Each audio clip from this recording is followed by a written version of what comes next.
Ramazan ayının son dağıtımını Allah'ın izniyle bugün yapacağız. Allahu Teala inşallah hayırseverlerimizin hayrını kabul eylesin. Burada hem gıdamız var hem temizlik malzememiz var. Allah'ın izniyle bunları birazdan dağıtacağız.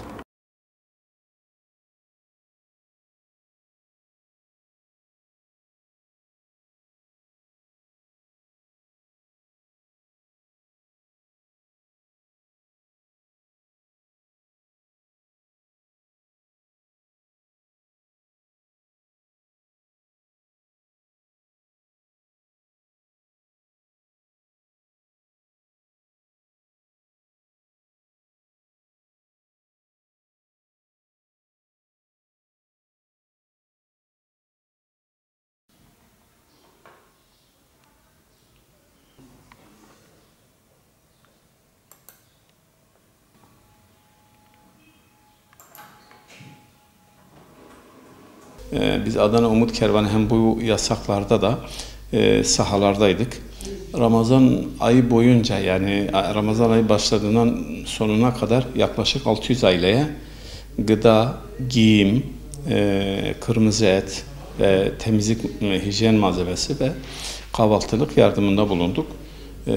Hala da bulunmaya devam edeceğiz. Bir günde Allah razı olsun ekiplerimiz sahada yetim, muhtaç çocukları sevindirmek, bayram harçlıklarını dağıtmak için şu anda bütün kardeşlerimiz sahadadır ve dağıtıyorlar. Tabi biliyorsunuz bizim bir sorumluluklarımız var. Yani bu yasak boyunca herkes evinde oturabilir.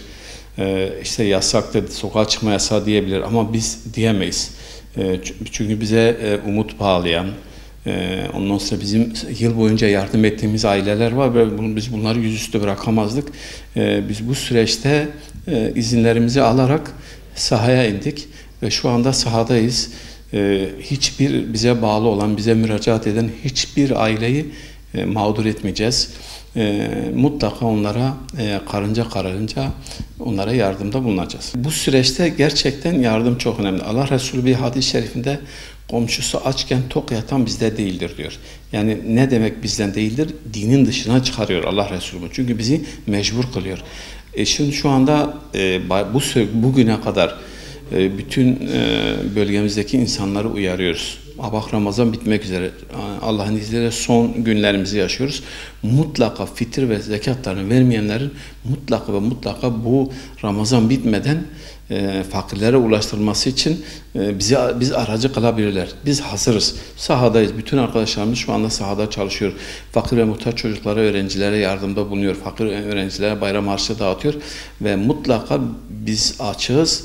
Derneğimiz açıktır. Biz onu eğer vermeyenler varsa bize getirsinler, biz aracılık yapmaya hazırız veya da kendileri versinler. Mutlaka, çünkü bu büyük bir sorumluluktur. İnancımıza göre büyük bir sorumluluk. Mutlaka bunu yerine getirmeleri gerekiyor bayramdan önce.